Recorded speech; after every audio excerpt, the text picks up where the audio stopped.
Здравствуйте, в эфире Зарема Мусаева. Вас приветствует канал Берге ТВ с дайджестом наиболее важных на сегодня новостей. И сегодня в выпуске о чем первые указы президента Садыра Джапарова, ГКНБ задержала Нургазы Анаркулова и в этом году футболу страны 100 лет.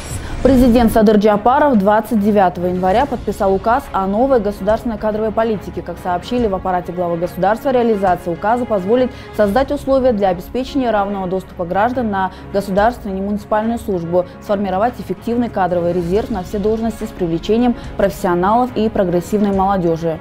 Указ направлен на усовершенствование системы переподготовки, повышение квалификации служащих, обеспечение условий для карьерного роста работников государственных органов и органов местного самоуправления, а также снижение риска коррупционных проявлений в решении кадровых вопросов. Также президент Садыр Джапаров подписал указ о принятии мер, направленных на улучшение миграционной ситуации. Это один из 5 первых указов нового главы государства. Он принят для стабилизации миграционных процессов, смягчения и минимизации негативных последствий миграции. Садыр Джапаров определил первоочередной задачей всестороннюю поддержку трудовых мигрантов в странах пребывания, а также защиту интересов и прав семей мигрантов в Кыргызстане. Для этого правительство должно активизировать работу по защите прав и интересов трудовых мигрантов, находящихся за рубежом.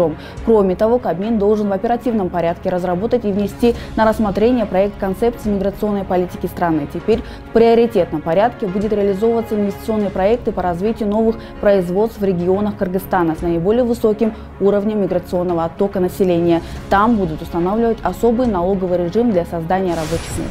Букуев Медетбек Умошевич назначен советником президента Кыргызской республики. Соответствующий указ 26 января 2021 года подписал спикер Джогуркенеша Талант Мамытов, который на тот момент исполнял обязанности президента. Медетбеку Букуеву 65 лет, профессор, работает в КНУ, является одним из основателей Ассоциации мини-футбола Кыргызстана. Госкомитет национальной безопасности сообщил о задержании заведующего отдела информационной политики аппарата президента Нургазы Анаркулова. По данным комитета, выявлен факт вымогательства взятки в особо крупном размере с его стороны. Установлено, что Нургазы Анаркулов, злоупотребляя занимаемым должностным положением и преследуя цель личного материального обогащения, вымогал денежные средства в особо крупном размере у претендента на одну из руководящих государственных должностей за положительное решение вопроса о назначении, заявляет ГКНБ. По данному факту главным начато досудебное производство по статье 326 «Вымогательство взятки» Уголовного кодекса. 30 января Анаркулов задержан и доставлен в ГСУ ГКНБ. В своем официальном сообщении ГКНБ отмечает, что в свете происходящих общественно-политических процессов в Кыргызстане участились факты вымогательств денег под предлогом получения одобрения у высшего руководства страны по вопросам государственного управления, в том числе кадровым назначением. Получить комментарий у представителей Нургазы Анаркулова на момент выпуска новостной заметки не представилось возможным. Анаркулов был главным редактором сайта Майдан КГ, а также работал пресс-секретарем политической партии Атаджурт и Мекенчиль. На прошедших парламентских выборах выдвигался в депутаты от партии Мекенчиль. Именно в этом году исполняется ровно 100 лет, как появился великий вид спорта в нашей стране. 21 марта 1921 года в Пишпеке состоялся товарищеский матч между городской командой с футболистами города Верны, ныне Алматы. Матч завершился со счетом 3-1 в пользу команды гостей. Но счет – это не главное, ведь с этой даты начинается главная история кыргызского футбола.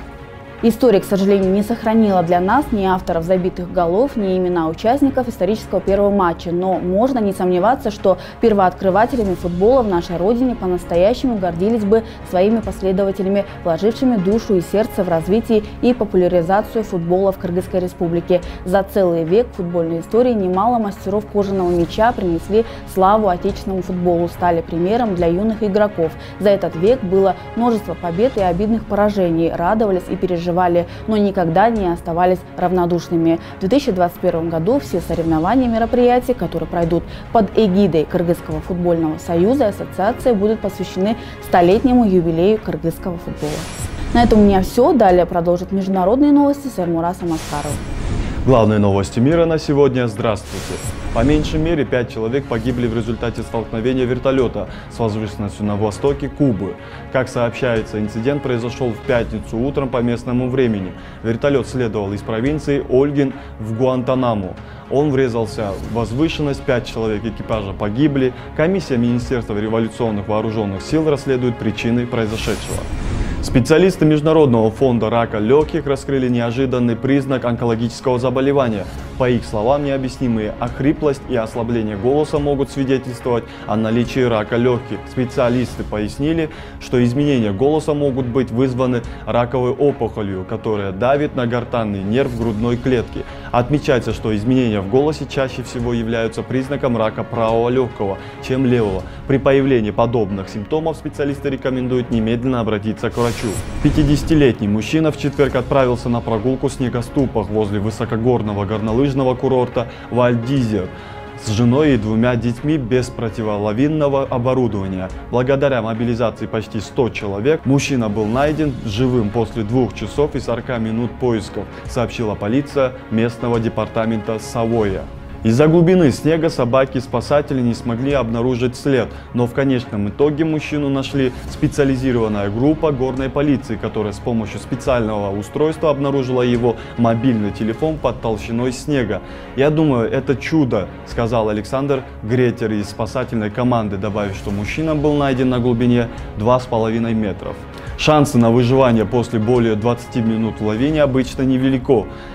Он был защищен деревом, это то, что не давало ему быть раздавленным льдом, который сошел вниз. Снег окружил его, но у него был воздушный карман, пояснил спасатель. Мужчина получил перелом бедра и был госпитализирован.